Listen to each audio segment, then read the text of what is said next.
Hey everyone, my name is Westhuizen, aka Ngzara. You're watching Inspiring Teachers. Inspiring Teachers looks at the heart of a teacher's. It gives teachers a platform to share their personal stories. Today, we were joined by Kris van Westhuizen, a lovely young woman from South Africa in the Eastern Cape. She is absolutely calm and collected, and she shares a really wonderful story about working tirelessly to reach your dream. The mediocre teacher tells, the good teacher explains, the superior teacher demonstrates, the great teacher inspires.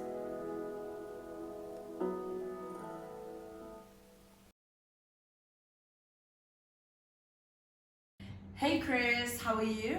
I'm doing fine, thanks. How are you, Iggy? Thank you so much for having me with this interview. Oh, thank you for coming. It's really such an honor and a privilege to have you on our couch today. So, Kris, can you tell us a little bit more about yourself? Sure. My name is Kris and I'm from a small coastal town in South Africa called Port Elizabeth. I studied my B.Ed foundation phase there. I stopped that shortly after coming to Qatar and I carried on studying here. I'm from a big family back home, and so I'm used to being around a lot of people, and I love being social and around all sorts of different That's people. so amazing.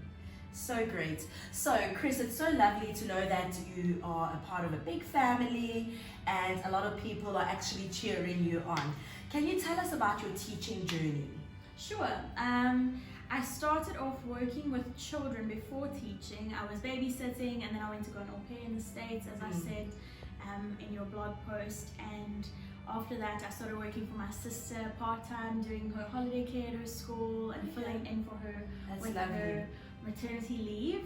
And then after that, I really got into more of the teaching role side of things because I became an intern at a school in South Africa while I was studying my B.Ed. And that was the first kind of experience that I had with teaching.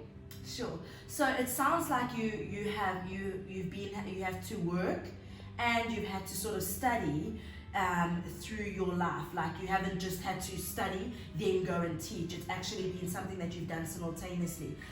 Tell us a little bit more about that. Like how has that impacted you in your journey at the moment? Right. So it's obviously a lot of hard work to balance both of them.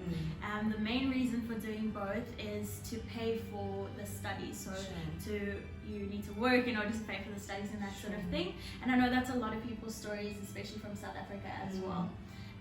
And so I feel like what that has taught me is to not take things for granted, because if you don't put the hard work in, you're not going to be able to pay for the studies and you're not going to be able to further your education. And then also just to work hard, because nobody is meeting the deadlines for you. You have to meet your own deadlines, you have to go and write your own exams, you have to make sure your assignments are done and your work at work is done as well. So I think that's what it's really taught me, is to work hard and not take things for granted. And I think it just changes like your perspective on your teaching, because you're the one who's paying for it and you're the one who's putting the extra effort in, which means that this is what I have to make it. There's no other way, like for me. And so now you're a teacher here. Tell us a little bit more about that. I'm excited to hear what you have to say and offer us today. Right.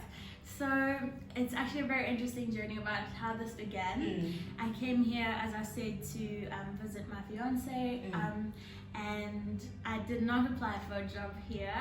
I resigned from my interning job back at home, not really sure about what I wanted to go into next, more pursue some things creative, I think. And then after that, once I'd gotten here, it was somewhere towards the end of my 3-week holiday, and I had a call from a school here, and they'd offered me a job basically to start the next day. And so so I dived straight into the deep end, and I started teaching a Foundation 2 class, which is 4 to 5 year olds, or about 3 to 5 year olds about.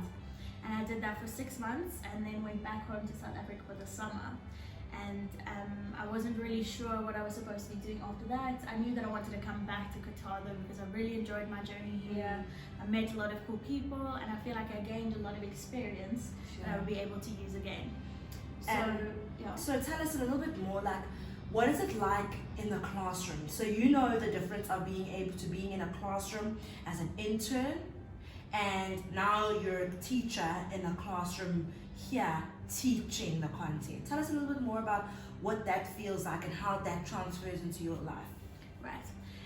So being an intern, obviously you're having to take directions from somebody because it's not your own classroom and that sort of thing. So it was a little bit of a tricky transition to make because I was kind of the boss of my own classroom all of a sudden, and I had my own teaching assistant.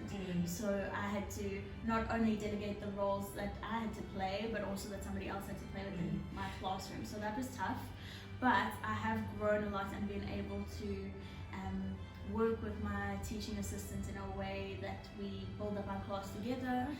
And I've been able to successfully, complete my teaching training here in Qatar, which has also informed my practice in terms of how I work with kids that are at different ages, that have different ability levels and that sort of thing. And so I've really enjoyed stepping into the teaching role more than I expected to, because at first I was shy and I didn't actually know how I was going to manage a whole classroom by myself. But what I found is that if you're yourself and if you keep the priority in your classroom, loving on your children and like just being there for them, especially at this young age, the rest will kind of come naturally. And I see that in your nature. Your nature is just like calm, caring, and I see how you speak about your children. So Kris, if you could give us advice, something inspiring to share with our viewers, to share with upcoming teachers, learners who are going to be learning from you, what advice would you give them? The first words that come to mind is something that my fiance says, and that he says, you have to do what you need to do before you do what you want to do. And so I feel like that just sums it up sometimes. Sometimes you have to push through the assignments, you have to push through the deadlines, the report cards, whatever it is that's standing in your way before you get to do, something of luxury or something nice. That is just, unfortunately, sometimes how it is. You have to push through the tough experiences because they build you as a person, they build you as a professional. And also I would just say to keep pushing yourself to be the best version of yourself, only to your own standard. You don't have to prove yourself to anybody else. You don't have to make a big show of yourself. It's okay to grind in silence and do the work behind the scenes so that you're making yourself the best version of yourself you can be. Thank you so much, Kris, for joining us. I've really learned a lot from your story. I think it's so important to remember that we really need to work hard and tirelessly. It doesn't matter what kind of situation you come from, but when you put in the work, there's going to be results and you will see the fruits coming soon. And I see that in your own life. Thank you. It's been a pleasure to have you. Keep watching Inspiring Teachers.